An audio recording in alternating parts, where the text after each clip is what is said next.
ನಮಸ್ತೆ ಎಲ್ಲರಿಗೂ. ಮುಂದಿನ ನಿಲ್ದಾಣದ ಹೊಸ ಸೀರೀಸ್ಗೆ ನಿಮಗೆ ಸ್ವಾಗತ ಸುಸ್ವಾಗತ. ಈ ಸೀರೀಸಲ್ಲಿ ನಾವು ನೀವು ಹೇಳಿರುವಂತಹ ರೆಸ್ಟೋರೆಂಟ್ಸ್ ಮತ್ತು ಕಫೆಗಳಿಗೆ ಸ್ವತಃ ಭೇಟಿ ಮಾಡಿ ನಮಗೆ ಆದ ಅನುಭವವನ್ನ ನಿಮ್ಮ ಮುಂದೆ ತಂದು ಇಡುವಂತಹ ಸಣ್ಣ ಪ್ರಯತ್ನವನ್ನ ಮಾಡ್ತೀವಿ.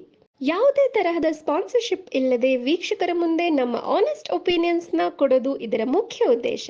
ನಾವು ಇವತ್ತು ಬಂದಿರೋದು ಕಫೆ ಅಜೋರ್ ಅನ್ನೋ ಸ್ಥಳಕ್ಕೆ. ಇದು Mahatma Gandhi road metro station ಇಂದ ಕೇವಲ 300 ಮೀಟರ್ಸ್ ಅಲ್ಲಿ ಮಲಬಾರ್ ಗೋಲ್ಡನ್ ಡೈಮಂಡ್ಸ್ ನ ಬಿಲ್ಡಿಂಗ್ ನ ಟಾಪ್ ಮೋಸ್ಟ್ ಫ್ಲೋರ್ ಅಲ್ಲಿ ಇದೆ. ಪಾರ್ಕಿಂಗ್ ಹಾಗೂ ಎಂಟ್ರಿ ಸ್ಪೇಸ್ ಈ ತರ ಇತ್ತು. ಎಂಟ್ರಿ ಆಗ್ತಾ 4th ಫ್ಲೋರ್ಗೆ ನಾವು ಲಿಫ್ಟ್ ಅಲ್ಲಿ ರೀಚ್ ಆದ್ವಿ. ಎಂಟ್ರೆನ್ಸ್ ಏರಿಯಾ ಅಷ್ಟು ವೆಲ್ಕಮಿಂಗ್ ಇಲ್ಲದೆ ಇದ್ರೂ 4th ಫ್ಲೋರ್ ಎಂಟ್ರೆನ್ಸ್ ಫೈನ್ ಆಗಿ ಇತ್ತು ಅಂತ ಅನಿಸ್ತು. ಎಂಟರ್ ಆದ್ಮೇಲೆ ಈ ತರಹದ ಒಂದು ಕ್ಯೂಟ್ ಆಗಿರೋ ಆಂಬಿಯನ್ಸ್ ಕಾಣಬಹುದು. ಕಫೆ ಅಜೋರ್ ಟೋಟಲ್ ಆಗಿ 4 ಔಟ್ಲೆಟ್ಸ್ ನ ಬ್ಯಾಂಗ್ಳೂರಲ್ಲಿ ಹೊಂದಿದ್ದು, ಸೇವರೀಸ್, ಶೇಕ್ಸ್ ಹಾಗೂ ಕಾಂಟಿನೆಂಟಲ್ ಶೈಲಿಯ ಫುಡ್ ಇಲ್ಲಿ ತುಂಬಾ ಫೇಮಸ್ ಅಂತ ಗೂಗಲ್ ಅಲ್ಲಿ ನೋಡಿದ್ವಿ.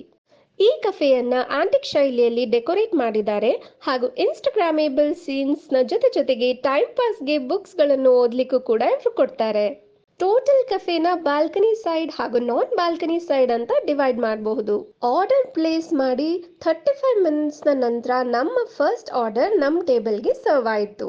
ಇಲ್ಲಿ ನಾವು ಫಸ್ಟ್ ಆರ್ಡರ್ ಮಾಡಿದ್ದು ಪ್ಲೇನ್ ಫ್ರೆಂಚ್ ಫ್ರೈಸ್ ಹಾಗೂ ಹೇಸಲ್ನಟ್ ಕೋಲ್ಡ್ ಕಾಫಿ. ಹೇಸಲ್ನಟ್ ಕೋಲ್ಡ್ ಕಾಫಿನ ಟೇಸ್ಟ್ ಅಂತೂ ತುಂಬಾನೇ ಸಖತ್ತಾಗಿತ್ತು. ಸ್ಮೋಕ್ಡ್ ಚಿಕನ್ ಪೆಪರೋನಿ ಪಿಜ್ಜಾ ಟೇಸ್ಟ್ ಏನೂ ಚೆನ್ನಾಗಿತ್ತು, ಬಟ್ ಪ್ರಿಪರೇಷನ್ ಟೈಮ್ ಸ್ವಲ್ಪ ಕಡಿಮೆ ತಗೊಂಡ್ರೆ ಬೆಟರ್ ಇತ್ತು ಅಂತ ಫೀಲ್ ಆಯಿತು. ನೆಕ್ಸ್ಟ್ ಸಿಸ್ಲರ್ ಚಿಕನ್ನ ಹೈ ಎಕ್ಸ್ಪೆಕ್ಟೇಷನ್ ಅಲ್ಲಿ ನಾವು ಆರ್ಡರ್ ಮಾಡಿದ್ವಿ. ಪ್ರಿಪರೇಷನ್ ಟೈಮ್ ಜಾಸ್ತಿ ತಗೊಂಡ್ರು ಫ್ಲೇವರ್ ಚೆನ್ನಾಗಿರಬಹುದು ಅಂತ ಅನ್ಕೊಂಡು ಫುಡ್ನ ತಿನ್ನೋಣ ಅಂತ ಹೋಗುವಾಗ ನಮ್ಮ ಅನ್ಎಕ್ಸ್ಪೆಕ್ಟೆಡ್ ಗೆಸ್ಟ್ ಜೊತೆ ಒಂದು ಸ್ಮಾಲ್ ವಾರೇ ಆಗೋಯ್ತು. ಓವರ್ ಆಲ್ ಆಗಿ ಮುಂದಿನ ನಿಲ್ದಾಣದ ಮೀಟರ್ ಅಲ್ಲಿ ಈ ಕಫೆಗೆ ರಿವ್ಯೂ ಈ ತರ ಇದೆ.